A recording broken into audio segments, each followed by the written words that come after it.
Hi friends, in our last lecture, we have completed constant temperature process and we have also seen numerical based on that topic. In today's session, we are going to study adiabatic process and law of adiabatic process and how we can achieve adiabatic process.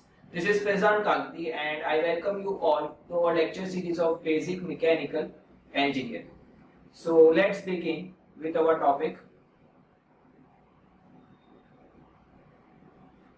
So the first question on the spot comes in our mind that what is adiabatic process? So we would say that a process in which there is no heat transfer between system and surrounding, then such process is called a adiabatic process.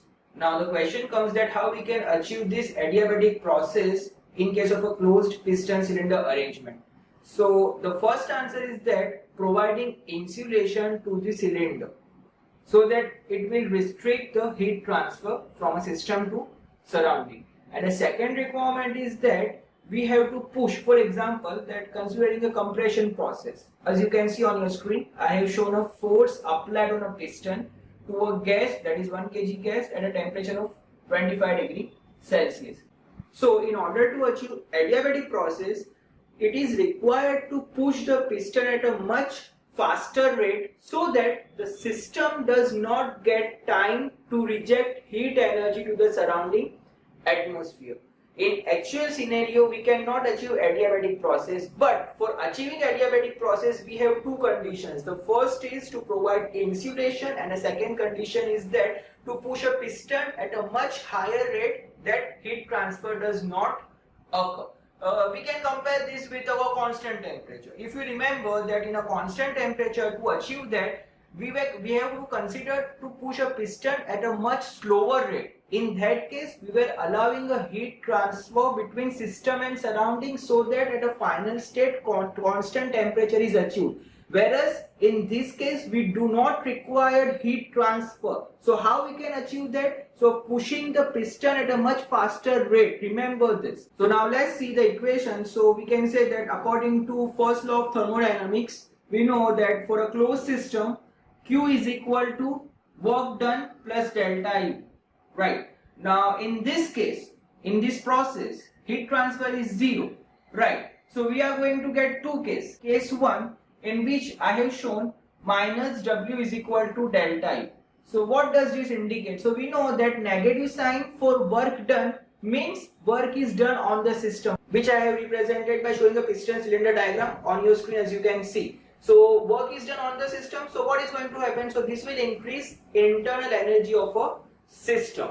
Okay, and second case, so we would say in a second case, W is equal to minus delta E, which means that work is done by the system. Positive work means work done by the system, which means gas has pushed the piston in upward direction. Okay, so in that case, how we can achieve that? So minus delta E, which means at an expense of an internal energy. So remember, in a case 2, work done by the system at an expense of internal energy, which is going to reduce the internal energy of a system or a gas. Okay, so this two case we are going to get, remember, minus W equals to delta U, and case 2, W is equal to minus delta U. Okay. Now also I have mentioned that how we can achieve this. So as we have discussed, then we can achieve this process by providing insulation and by allowing a piston to move at a much faster rate so that system does not get time to reject its heat energy to the surrounding atmosphere. Now this compression process I have represented on a PV diagram. So you can see it is going to form a hyperbolic curve. At initial state you can see that volume is higher and pressure is lower. After compression, what is going to happen? So pressure is going to increase, temperature is going to increase, and volume is going to reduce. So it is represented by this hyperbolic curve. Okay. Now next we need to determine law of adiabatic process, that is PV raised to gamma equals to constant. This equation actually you have used in your 11th and 12th standard while studying this topic thermodynamics. Right. Now at that time you have just used that equation. Now in this topic we are going to derive this equation, that how this equation has been formed. So let's start deriving this equation. Now we are going to use our first law of thermodynamics. So according to first law of thermodynamics, we can say that del Q is equal to del W plus du. If you remember that del is a representation of an inexact differential. So heat transfer and work transfer are inexact differential, which we have discussed in our chapter 1. So it can also be represented by del q is equal to del w plus du. Du means change in internal energy, that is an exact differential. Okay, now according to our adiabatic process, we can say that del q will be equal to 0. So in this equation I have placed del q 0. Then del W we can write PdV, that is pressure into change in volume. So I have written PdV plus we know delta U. So what is the maximum change in internal energy which we can achieve? So we can say NCV T2 minus T1. Okay, so finally we can write that PdV plus CV dt. Let us consider that the mass of a gas is 1 kg. So I have taken M is equal to 1. Now in the next step you can see that I have written PdV plus R upon gamma dt is equal to 0. Now how this R upon gamma minus 1 came? So we would say that we have derived from a Mayer's equation a relationship between CV and R. Right, if you remember Cp minus Cv is equal to R, we have divided that equation on both the side by Cv and we were getting one equation that was Cv is equal to R upon gamma minus 1. So I have directly substituted the value of Cv over here. So let's say this is our equation number 1. Now, in the next step, what you have to mention? So according to characteristic gas equation, so we can apply characteristic gas equation, that is PV equals to mRT. Now I have considered mass is equals to 1 kg, so I have written PV is equal to RT. Now in our case, all the three parameters are variable. That is, pressure is also changing, volume is changing and temperature is changing for our adiabatic process. So we have to differentiate it. So we are going to apply product rule of differentiation. So what I have done, so I have kept P as it is and deriving V. So PdV plus V as it is and derivative of T. So VdP is equal to R dt. Okay, so after applying product rule, we are getting equation number 2. Now if you see carefully, from equation 1 and equation 2, we can combine both these equations. How we can do that? So if you see, R dt in equation 1 and R dt in equation 2 can be combined, right? So we are going to substitute equation number 2 in our equation number 1. So in a next step, the equation is going to become PdV plus VdP upon gamma minus 1 is equal to 0.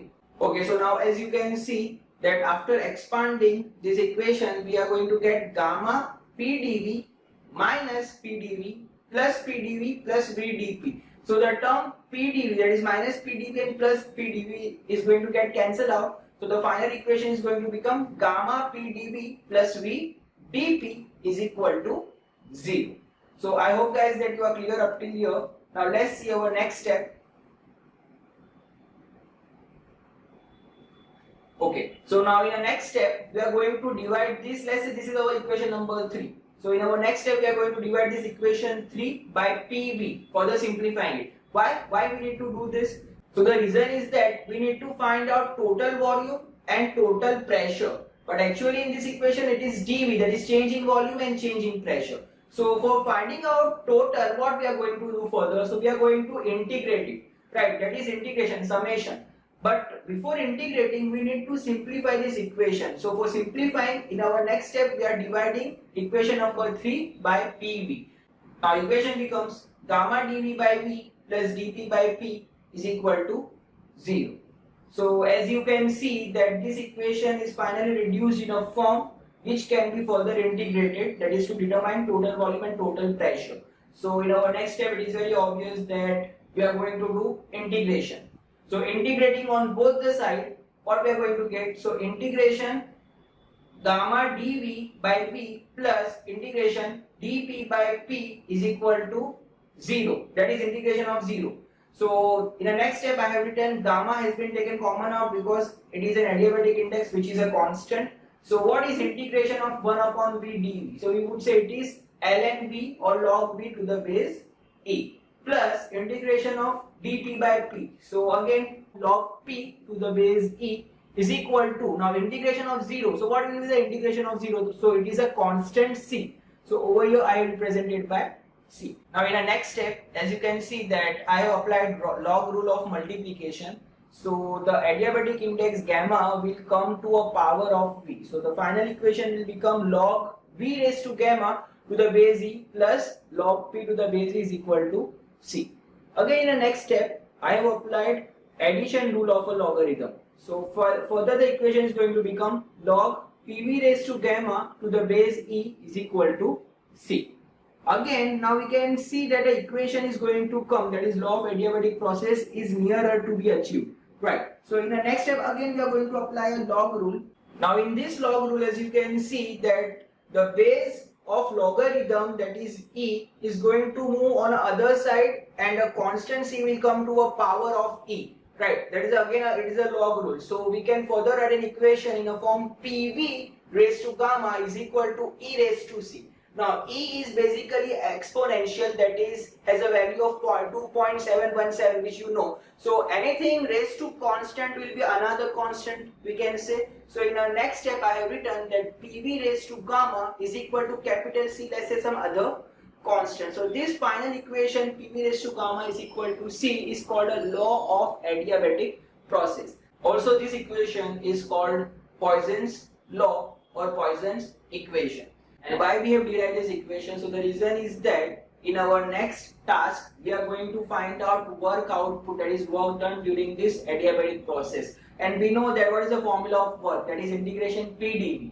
So while doing integration P dV, we know both the parameters pressure and volume are variable. And for integrating with respect to volume, it is required to express pressure in terms of volume. So this can only be done if we have certain specific law for this particular adiabatic process, and hence further we are going to express this pressure in terms of volume by using this law of adiabatic process, that is PV raised to gamma equals to C, by expressing P is equal to C upon V raised to gamma. So if you remember, if you relate with constant temperature process, in that case while determining work output we have substituted P is equal to C by V. Right, that is for isothermal process the equation was PV is equal to C. So remember, for adiabatic process it is PV raised to gamma equals to C, which will be utilized for further targets.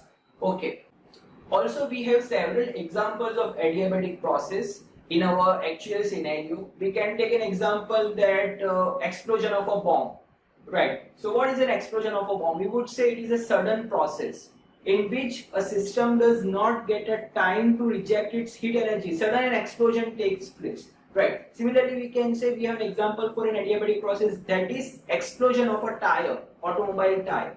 Again, when it can be exploded, so we can say that whenever the pressure of air inside a tire increases beyond a sustainable pressure, so we can say that sudden explosion of a tire can take place. So while explosion, it is a process of fractions of seconds in which a system, that is a tire, does not get time to exchange heat energy and suddenly it gets bursted. Similarly is the case with a bomb. So remember that adiabatic process can be achieved if we provide an insulation to a system, or a system does not get time to exchange heat energy with the surrounding atmosphere.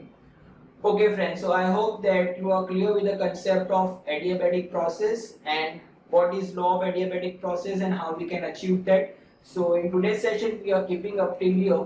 In our next session we are going to derive that 5 tasks, that is what is how we can achieve work output, then what is change in internal energy, what is delta H, then how much is the heat transfer. So for adiabatic process it is equal to 0, and what is pressure, volume and temperature relationship for this particular process. So stay tuned and thank you all.